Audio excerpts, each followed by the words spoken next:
there bags in here? Okay. With water bottles over there? Water bottles.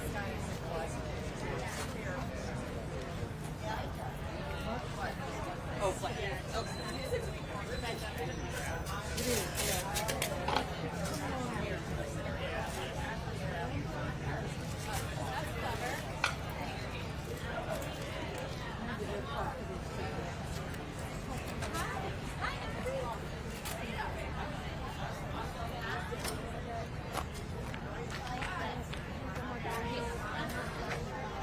Yeah, because I'm gonna need something on this one.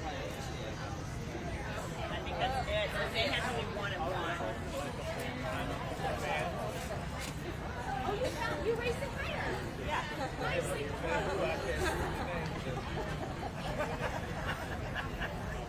So is there a way to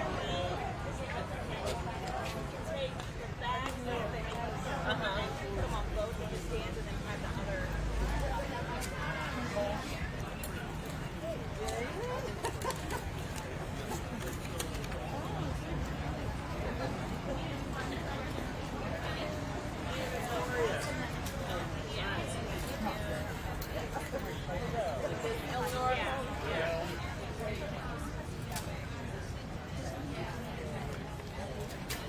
You still need another one over there? And then one of the, yeah, then you can put one over here. Double team these bags. Yeah, so move this over. Yeah.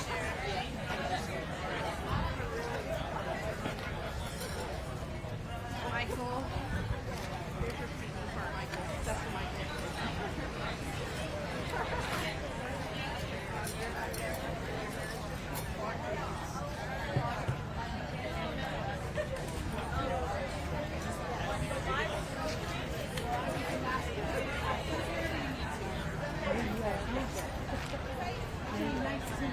Thank you for being here. Sit wherever you're comfortable. Sit wherever you're comfortable.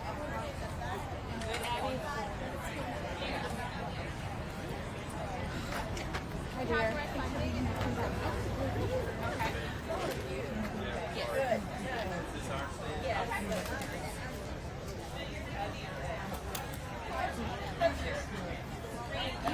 Mic check 1 2.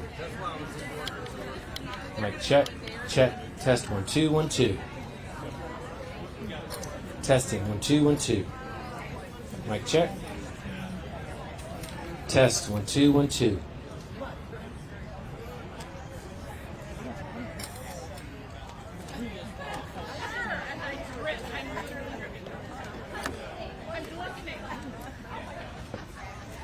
Right. Yeah, I'm not believing that line. Yes.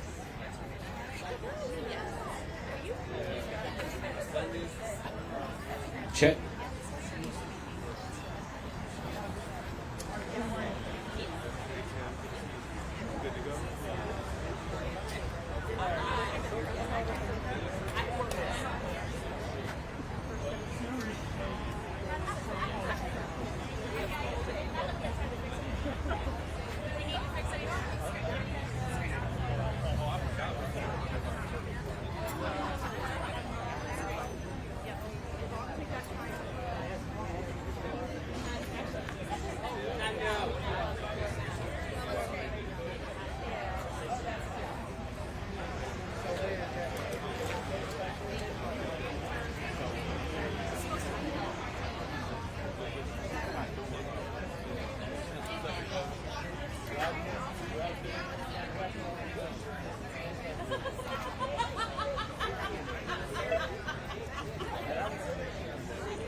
Where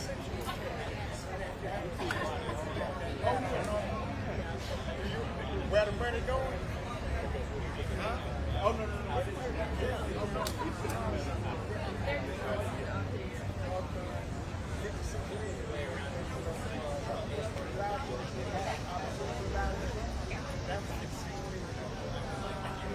I mean, they're going down to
I'd like to say good morning to everyone.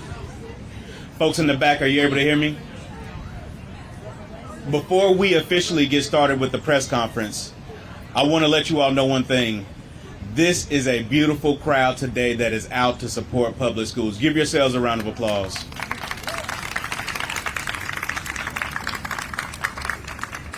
Also, before we officially begin, I want to recognize and call up some individuals. The effort that you are about to see today in all different aspects is not something that could be done alone. A lot of times, a lot of us are in different parts of the state, and you feel a sense of hopelessness and helplessness. But in this space today, doing what we're about to do now, we are representing one of the most unique elements of North Carolina that we can imagine. That's the investment in public education. And to see everybody from the various parts of the state, from your various walks of life, you all look good today. And I want to thank Suzanne Miller for allowing every child to be in partnership. Let's give Suzanne a round of applause.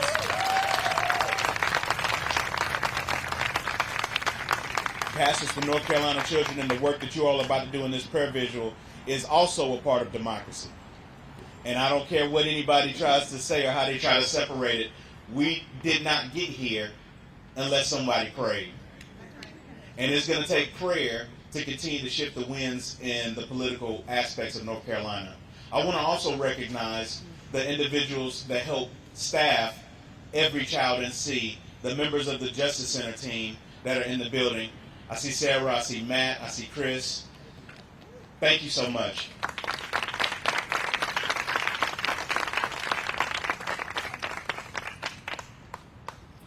So what has changed since 1994? In a sense, we are in a time capsule today, right? We're opening up a time capsule that has been opened up 3 or 4 different times in our history, since it was written in the Constitution that North Carolina should fully fund and invest in a sound basic education for every child in North Carolina. In 1994, the cost of a movie ticket was $4.08. In 1994, the cost of gasoline, 1 gallon, was $1.09. The average monthly rent, if anybody knows, $533. A dozen eggs cost 86 cents in 1994. And if you were a young chap like I was, a Mighty Morphin Power Rangers costume cost $17.99. Now, I researched that, Pastor Barnes. Today, that same costume costs $40. So that's a double investment. Just in a Halloween costume, a one-time activity. The average cost of college in 1994, 1 year, at a private institution, $7,931. Today, that current cost is $38,000 per year. In that time frame, North Carolina has underfunded public education over the tune of $10 billion if you count the overall investment. And all that the research, the investment after the Supreme Court ruling originally in 94 asked for is $6 billion. But here we are this morning just trying to squeeze the bare minimum out of the state, $785 million. It is a shame that we have to beg our system of government, not even our system of government, the North Carolina General Assembly, because government in this case in North Carolina has worked. When I was a young child in school, we learned in civics that there is a balance of power to make sure one branch of government doesn't usurp or overtake or undermine another branch of government. So what we're seeing today, Attorney Thompson, is a class in Civics 101. It is not a situation where North Carolina residents are asking for a handout. It is where we understand the underinvestment in public education has undermined the potential for growth for residents across North Carolina, and regardless if we lived in one of the original Leandro counties or not, all of North Carolina is undermined when we underfund and undercut public education.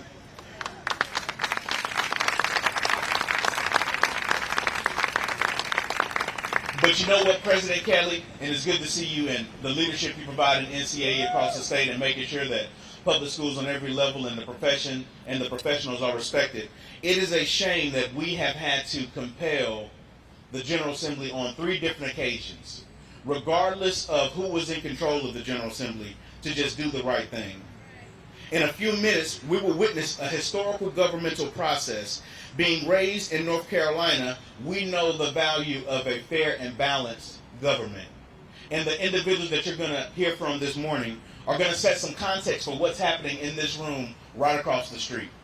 Because this trifecta of the judicial, the executive, and at the far end, the legislative branch, these 3 things work in tandem. And when one branch of government is way out of lines in following a constitutional mandate, not just a bunch of advocates saying we want money for public schools, but a constitutional mandate has been violated over 30 years by one governing body. It takes this body, as I've learned in my civics class, to check and balance the state of North Carolina. And guess what? The ultimate check and balance belongs with who? Us. And that happens when? When we vote. So I want us to know one thing. We are hopeful that our government will do the right thing. But if their ability to govern fairly is in any way undermined today, we have one more opportunity, and one more opportunity after that, and one more opportunity after that, every single election, to make sure they understand the priorities of North Carolina.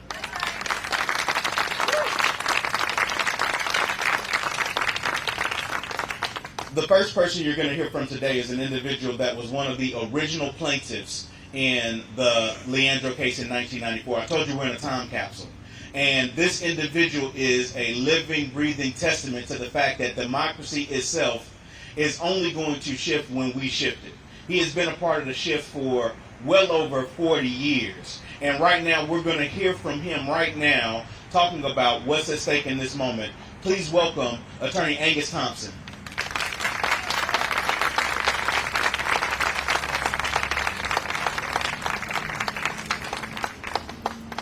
Thank you, Marcus Bass, and thank you, pastors and friends and allies, for being here for this occasion. You know, on Saturday, I spoke at the rally, and I told the attendees there that we were going to be protesting and celebrating at the same time, celebrating that we're still here after 28 years. Protesting because we've been neglected. I told them also that we were going to be praying. And today we were going to pray. And that the pastors would be here and we would have a prayer vigil. But I told them on November 8th we were going to be voting. I said, you know what? And I had them repeat. I said, you know, we're going to protest, we're going to pray, and we're going to vote. We're going to protest, we're going to pray, and we're going to vote. We're going to protest, we're going to pray, and we're going to vote. And God willing, we're going to win if it's our time. Now, I am an attorney. I've been practicing a little over 40 years. I'm a retired public defender in Robeson County, and my last 27 years was primarily handling capital cases. So I didn't do a lot of civil litigation, but I am a former, the former, general counsel for the North Carolina State Conference of Branches, the 9 years preceding my appointment as public defender of Robeson County. So I have done some civil litigation. And I told the folks that, you're talking about Civics 101. When I went to law school, it was my first year, we were talking about courts and decisions, and that if the court found an injury or if there was a harm, then there has to be a remedy. If there's an injury, there has to be a remedy. If there's a harm, there has to be a remedy. Now, the court has found the injury and the harm. We've been denied a sound basic education. I don't think there's a whole lot of disagreement that decision has been made. And of course, the constitutional dimensions of the remedy will be decided by the North Carolina Supreme Court across the street. The case will be heard today and hopefully decided soon thereafter in our favor. And I don't know about you, but I'm encouraged. We've been on this Jericho Road experience for 28 years. And I tell you what, it's like we've been robbed. And a lot of us have been, they passed us by. They passed us by. And they looked and they kept going. And they didn't pick us up. And they haven't taken care of us. And that's the Jericho Road experience that Leandro, this case, has experienced. And so I want you to know that I'm encouraged because I believe that we serve a just God. And there's a difference in being, I'm saying just, J-U-S-T, not J-U-S-T-I-C-E. But we serve a just God. And I believe that a just God, and I know that a just God loves children. And we're talking about children. Folks, we're talking about children. We're talking about the education of our youth and tomorrow. And so I'm encouraged because I know that until we get what we deserve, the remedy, until somebody pays up, we're going to protest, we're going to pray, and we're going to vote. We're going to protest, we're going to pray, and we're going to vote. Thank you.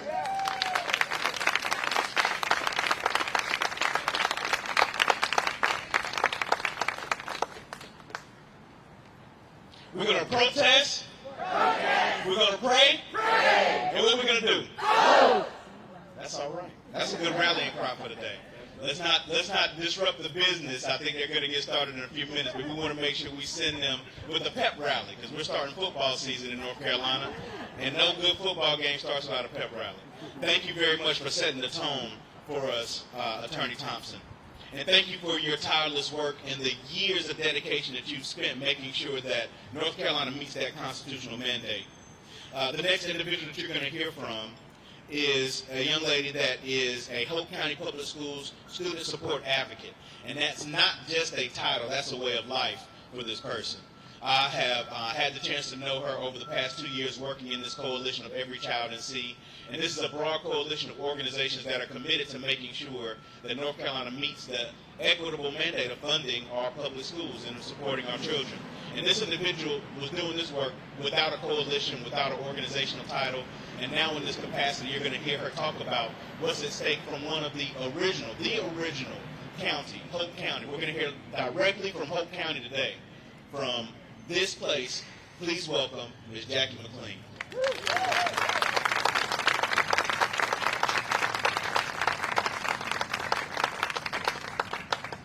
Good morning, good morning, good morning. The Word of God says, suffer the children and forbid them not, for such is the kingdom of God. Is that so? So our children are vitally important. They are what matters the most. I am Jackie McLean.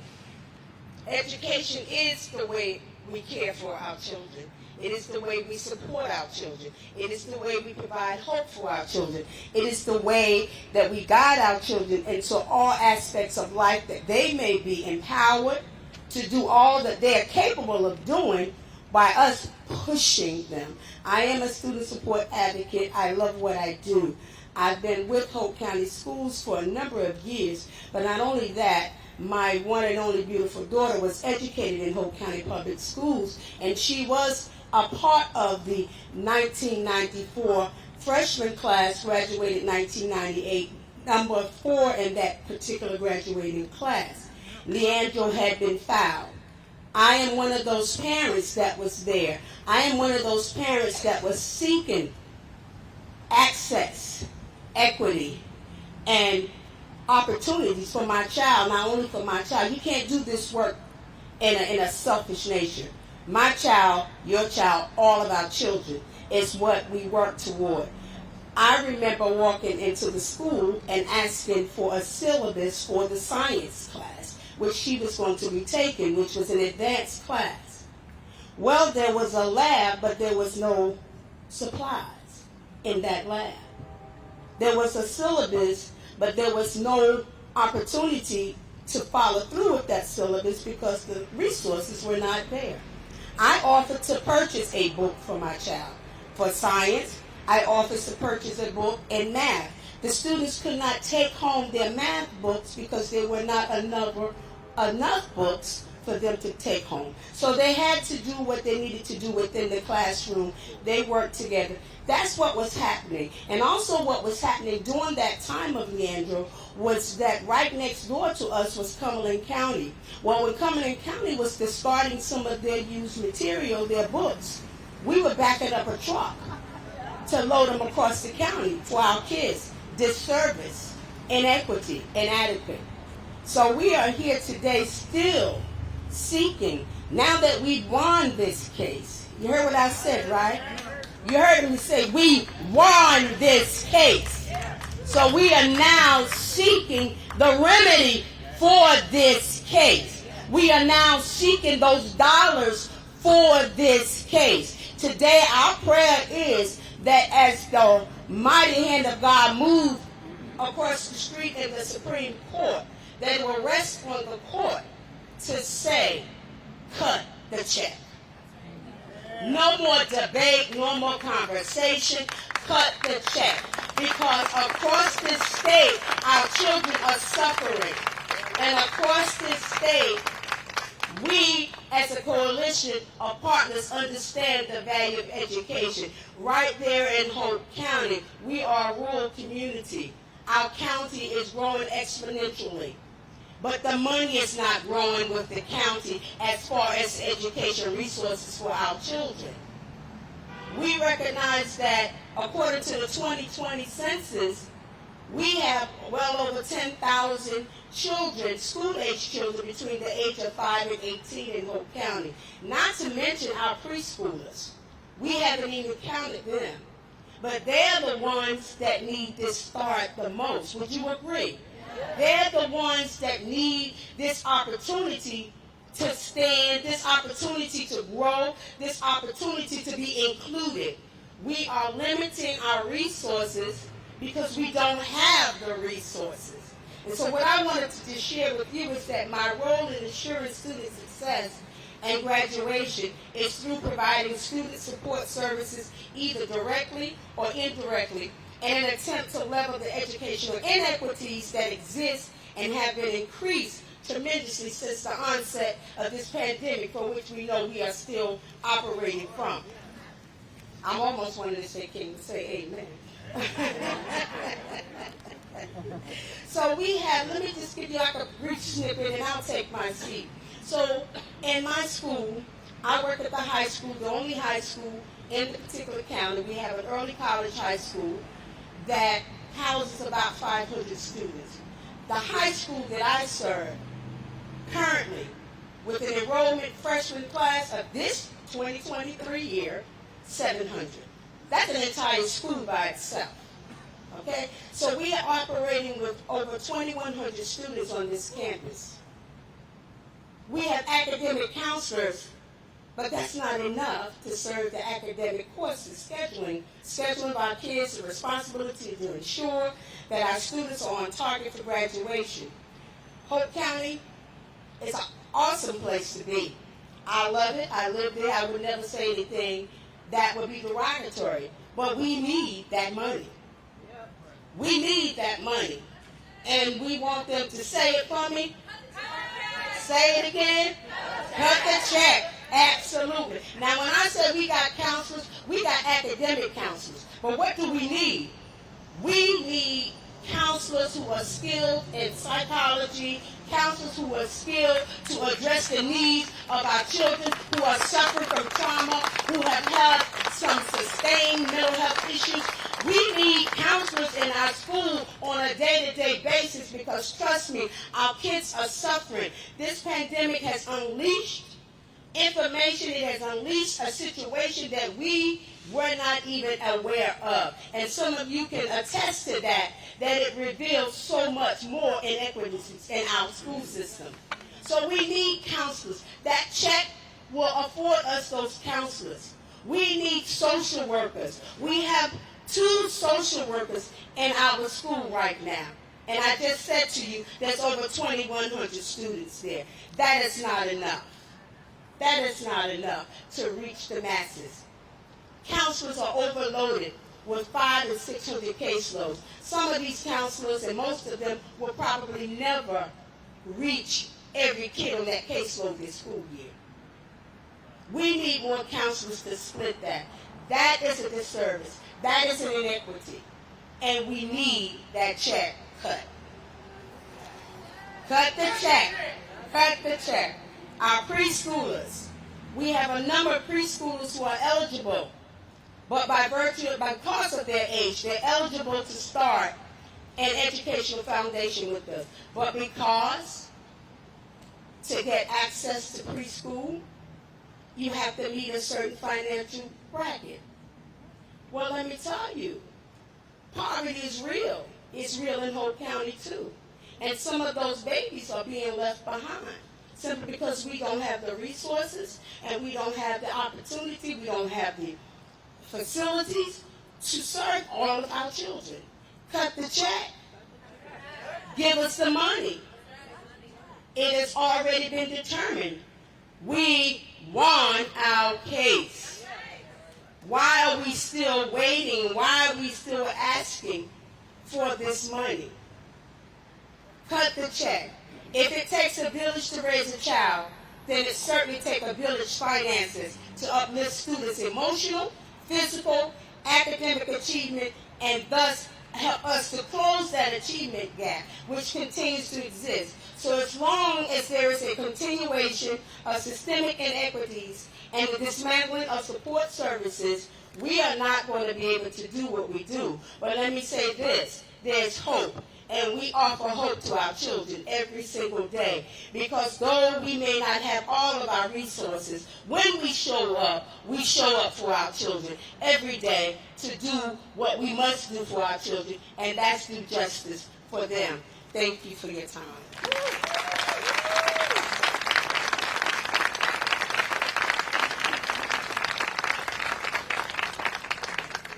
I hope you're getting a sense of why this is important. And I know we have media here. We thank the media for capturing this moment. What does it mean when we're underfunding schools? That's what Jackie's thoughts and comments made me really reflect on. We have in this RTP area companies coming in every single day that are paying wages that can keep residents in North Carolina. But we're not preparing our students to work in those jobs. We have individuals right now in rural parts of the state that could go to college if they had a sign language interpreter in their class, or if they had a speech pathologist. But we are undercutting the ability for us to send more kids to college in certain parts of the state. This is not an issue solely about money. It's about what happens when we don't invest and when we deny the ability for our state to thrive. One of the things that I think is very important here is that this is not just about Republican or Democrat. It's not just about little government or big government. It's about what we put on paper in this state's constitution, and now we're denying that for our children. We're denying our children the right to have the opportunity to thrive. We know those of us that have had individuals in our families that have had the resources to make it out of different situations because of their learning abilities or disabilities. We are hurting the ability for families to make the decisions to support their children, to bring them into prosperity. North Carolina is one of the worst states in the country for a child living in poverty to make it out of poverty. And right now, this Supreme Court can enact a $785 million mandate to make sure that that doesn't happen anymore. We can provide those resources, and the state has a AAA rating. We have one of the best governments, the best, as far as money goes, best fiscally sound governments in the country. We have a $6 billion surplus. It's simple. So while they're not doing it, I think there are ways that we can really unpack that. This afternoon, or immediately after this press conference, Suzanne and the team are going to talk about exactly how that has happened. Because that's a moral situation. That's a moral situation when we're disconnected from the real investment. But in this fight together, as has been said over and over again, is hope. One thing that I'm hopeful for is the fact that we have elected leaders that are in this fight too. It's not just people advocating from a community sense, it's people advocating from their elected seat. One individual that you're going to hear from now, before we take questions from our media, is going to be from Hope County's own Commissioner Harry Sutherland. Mr. Sutherland, let's give you a round of applause as you come forward.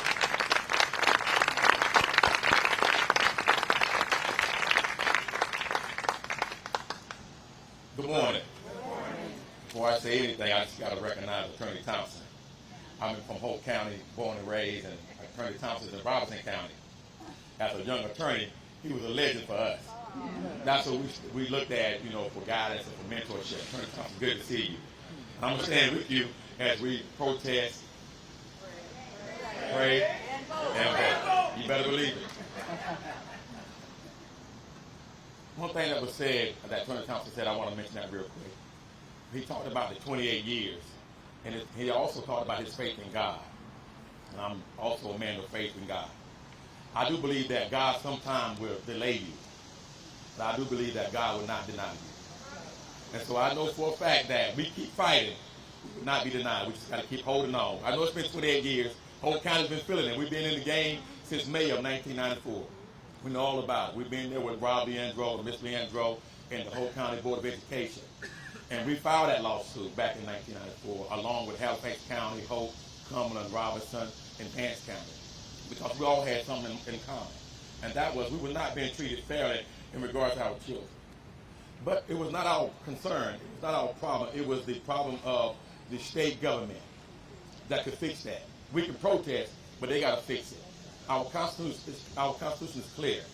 I think it's Article 1, Section 15. It's very clear that the state has the mandate to maintain and guard our children and our education. And they have failed to do that. They have failed to do that for 28 years. They have failed to do that. My good friend Jackie McLean from Hope County, she talked about the fact that she wants them to write a check. But before they write a check, I want them to write a good check. Because I do believe they've been writing checks for us, but they've been insufficient funds in that check. So I don't want a check. I want a check that says certified funds. made out to the state of North Carolina for all of our children. You know, we got 1.5 billion children in Hope County. I mean, in North Carolina. 1.5 billion. 10,000 in Hope County. We got to serve all of our kids. That's what in 1997 and 2004, that's what the North Carolina Supreme Court said. That every child deserves access to a sound basic education. Every child. My child, your grandkids, my grandkids. But we could not give up the fight. And I'm here from Hope County to tell y'all we're still fighting in Hope County. 28 years later, we stand right beside Attorney Thompson fighting. Because we realize that they're going to have to make good on that check. And we want to make good on that check today. So we're here standing in support of all of you all in North Carolina, along with the Supreme Court. And I want to thank the Supreme Court for taking this case on again. Because it's important to be heard. Our Constitution talks about the process, the opportunity to due process of being heard. They are hearing us again. That means something, that they understand our cry. But also it means something because in 97 and 2004, we won the case, like Jackie said. So we got a case where there's been harm. Well, now we got to right that wrong. Again, Hope County stands with you all.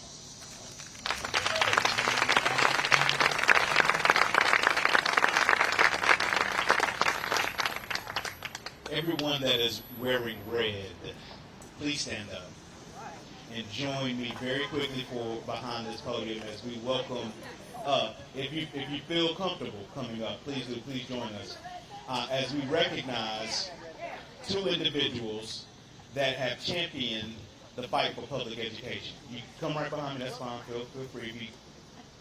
If you're not, that's fine. Two individuals that have championed the rights for public education across the state of North Carolina in their capacity as president and vice president of the North Carolina